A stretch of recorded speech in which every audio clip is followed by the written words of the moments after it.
लक्ष्मीनाथ समारंभां नाथयामुनमध्यमाम् अस्मदाचार्यपर्यन्तां वन्दे गुरुपरम्पराम्। राधा मेरी मात है, पिता मेरे घनश्याम, इन दोनों के चरणों में मेरा कोटि कोटि प्रणाम। बोलिए राधा रानी सरकार की, कृष्ण कन्हैया लाल की, वृंदावन धाम की। सभी गुरुजनों के चरणों में दास अनिरुद्ध का बारंबार नमन। सभी विद्वान गुरुजनों के चरणों की धूल अपने माथे पर सजाते हुए दास परम पूज्य स्वामी जी का नाम मैं पढ़ रहा हूं, देख रहा हूं। आपका नाम शुरू होता है माँ से। माँ से। माँ वो होती है जो सब पर कृपा करती है, सब पर करुणा बरसाती है। बस ये वही माँ है जो हर भक्तों पर सब पर कृपा करते हैं। और भागवत की कथा सुनाना और सुना कर के लोगों का हृदय परिवर्तित कर देना, लोगों के हृदय में भक्ति प्रेम का दीपक जला देना, ये कोई माँ ही कर सकती है। ये करुणा है। और जो करुणामयी माँ, जिनका पूरा नाम ये दास अनिरुद्ध, गुरुजनों का बड़ों का नाम नहीं लेना चाहिए ऐसा आप जन कहते हैं, इसलिए केवल माँ शब्द से आपको संबोधित करते हुए दास आपके चरणों में बारंबार प्रणाम करता है। बार बार ये कहा जाता है विद्वानों के चरणों में, आप सभी के चरणों में बारंबार नमन। मैं आप सबका दास हूं और चरणों की धूल भी नहीं हूं। भागवत जी के अष्टम स्कंद के 10वें अध्याय में लोग कहते हैं भागवत जी में राधा का नाम नहीं है, राधा का नाम नहीं है। ये लोग गलत कहते हैं, जो भी कहता है गलत कहते हैं। लिखा हुआ है, मैं आपको श्लोक दिखा रहा हूं। भागवत जी के 8वें स्कंद के 10वें अध्याय में श्लोक नंबर 40 है। लिखा है उद्यतायुध दौर्दंडई राधावंतो भटान मृधे। राधावंतो लिखा, स्पष्ट लिखा गुरुजी। ऐसा है, नाश मत करिए।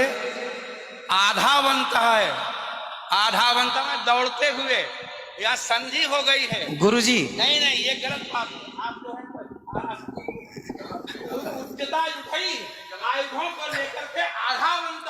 गुरुजी गुरुजी गुरुजी गुरुजी गुरुजी, हम तो आपकी दास हैं। मत कीजिए ना। हमारे गुरुजी कहते हैं अयम अनर्थ ना ना गुरुजी, इसका अर्थ तो सुन लीजिए, इसका अर्थ तो सुन लीजिए। आप जब राधा बता रहे हो, सुनिए सुनिए गुरुजी, इसका अर्थ है राधावंतो भटान मृदेश का अर्थ गुरुजी ने बताया हमें। गुरुजी ने, हमारे गुरुजी, कोई गुरुजी नहीं बता सकता। हमारे गुरुजी कहते हैं बिल्कुल नहीं बता सकते, क्योंकि जब आप राधा बनाओगे तो सर्गे कहाँ जाएंगी? गुरुजी उदय ही गुरुजी गुरुजी कहते हैं गुरु शब्द है। अब चलिए, भागवत जी में दूसरा है बधू। बधू प्रयोग हुआ है, बधू प्रयोग हुआ है।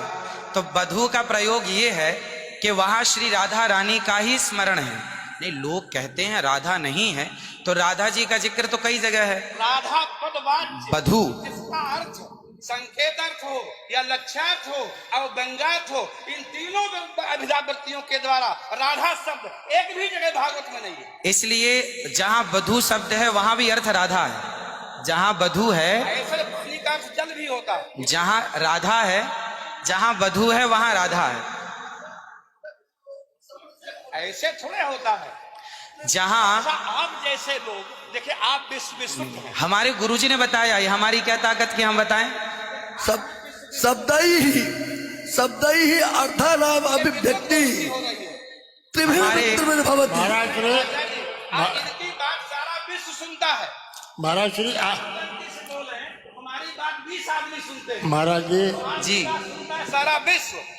त्रिपाठी जी, महाराज आचार्य जी, आपके चरणारविंद में मेरा निवेदन है कि अरे आप हटिए सामने से।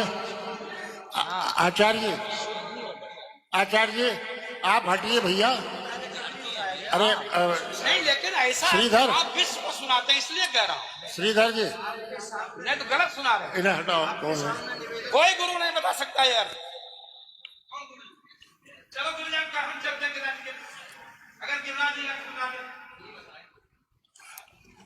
आचार्य जी, श्रीधर गुरु जी ने कहा है कि यहाँ जो राक्षस हैं वो राधा रानी का स्मरण करके, जो राक्षस हैं राधा रानी का स्मरण करके और युद्ध करने चले। जो राक्षस हैं भटान मर्धे जो है, गुरुजी ने बताया कि जो राक्षस लोग हैं वो किसका स्मरण करके युद्ध करने चले? श्री राधा रानी का। ब्रह्म वैवर्त पुराण के अनुसार राधा ही मूल आधार है, यहां तक कि राम में भी राधा छिपा हुआ। आप राम का अर्थ समझिए, राम मतलब राधा, माँ मतलब माधव, दोनों का एक अक्ष है, तो राम हो गए। ये बातें स्वीकार हैं, लेकिन और जैसे वधु, जैसे आपने कहा कि राधा जी भगवान श्री कृष्ण ने अपने कहा आओ मेरे कंधे पर बैठ जाओ, तो किसको, कौन है वहां पर? राधा जी हैं तो हैं, लेकिन वहां वधु है। याम गोपी माने अब कृष्ण। तो श्री राधा जी कहने का तात्पर्य यह है कि भागवत जी में कहीं राधा का अभाव नहीं है। भागवत जी में वो कहीं भी शब्दा नाम शब्द ही अर्था नाम अभिव्यक्ति कई ही वृत्ति भी भवती। वृत्तय कति संख्या का अविदावृत्त्या लक्षणावृत्त्या व्यंजनावृत्त्या शब्दानाम अर्थस्य अभिव्यक्तिर्भवति। अस्ति कश्चन विद्वान् वक्तुं शक्नोति। महाराज जी, आप दोनों के पावन चरणारविंद में मैं हाथ जोड़ करके निवेदन करता हूँ, मेरी बात सुन लीजिए। नहीं, आप तो गुरुजन हैं, गुरुजन हैं, आप ही तो सिखाएंगे। मैं ये कह रहा हूँ अर्थ का अनर्थ क्यों सभा में करते हैं लोग? पूरे विश्व को सुनाते हो। गुरुजी जो मेरे गुरुजी ने सिखाया वो मैं बोल रहा हूँ। सिखा ही नहीं सकते, आप अशुद्ध बोल रहे हैं बात। अभी श्री राधा और माधव जो राम नाम है, जो भागवत जी का अर्थ है।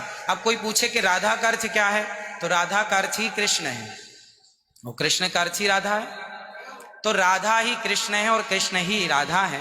कुल मिलाकर कहने का अर्थ ये है, गुरुजन ये कहते हैं कि प्रत्येक श्लोक कृष्ण है और प्रत्येक भागवत जी के 18,000 श्लोक, प्रत्येक श्लोक कृष्ण है और श्लोक का प्रत्येक अर्थ श्री राधा है। प्रत्येक श्लोक श्री कृष्ण है और श्लोक का प्रत्येक श्लोक का अर्थ श्री राधा है। तो ये सब भाव ही तो है, लेकिन राधा ना वो भाव सब नहीं, भाव है। वो शब्दार्थ। भाव का भूखा हूं मैं, भाव ही एक सार है, और भाव से भजले मुझे तो भव से बेड़ा पार है। सभी विद्वानों के चरणों में दास का बारंबार नमन। सबको जय श्रीमन नारायण, जय श्री कृष्ण। 2 मिनट कीर्तन कर ले। 1 मिनट रुको, मैं सबसे क्षमा मांगता हूँ। मेरा अनुद्धाचार्य के प्रति बड़ी श्रद्धा भाव है, बड़ा आदर है, लेकिन इनकी वाणी चूंकि पूरा विश्व सुन रहा है, ये चैनलों पर आते हैं। भाव जगत में हम कुछ भी कहें, लेकिन जब हम ये कहते हैं ये शब्द में लिखा है, तो वहां पर शब्द और अर्थ का संयोग, क्योंकि गिरा अर्थ जल शब्द बोध्यो व्यनक्त अर्था शब्दोप्यर्थांतराश्रय एकत्व व्यंजकत्वे तद अन्यस्य सहकारिता। ऐसा हो ही नहीं सकता कि कोई अर्थ प्रकट हो और उसके मूल में शब्द न हो। वहां संधि है, मेरे आयुधों से युक्त होकर मैंने गदा तलवार तीर लेकर के वो राक्षस आधा बनता दौड़े मारने के लिए। शुद्ध यही अर्थ है। किसी अभिधा से, किसी लक्षणा से, लक्षणा तब होती है जब मुख्यार्थ का बाद हो। मुख्यार्थ का बाद हो ही नहीं सकता। सीधा स्वामी बता दें, विश्वनाथ चक्रवर्ती बता दें, अनुचार प्रकाश का बता दे, चूणिकाकार बता दे, और छोड़िए उन बातों को। आपके गुरु जी के पिताजी ने भी टीका लिखी है, उसी पुस्तक को अभी मंगाया जाए। अगर उसमें राधा शब्द हो, मैं मुंह नहीं दिखाऊंगा। ऐसा हो ही नहीं सकता अर्थ का अनर्थ। हाँ? नहीं, हमको कष्ट यह है कि हमको बोलना पड़ा बीच में, क्योंकि अगर अनिरुद्धाचार्य की जगह ये बात और कोई बोलता तो मैं कतई नहीं बोलता। देखिए, अनिरुद्धाचार्य जी इस समय टीवी पर छाए हुए हैं, लाखों लोग इनको सुन रहे हैं, तो ये तो यही समझेंगे ना कि अनिरुद्धाचार्य बोल रहे हैं। इसलिए आपके द्वारा कोई अपशब्द नहीं निकलना चाहिए। मैं आपसे वंदन करता हूं, कभी कोई अनर्थ करना हो तो विचार करके करिए। मैं और कोई बात नहीं, सबको क्षमा मांगता हूं। राधाम कृष्ण स्वरूपां वै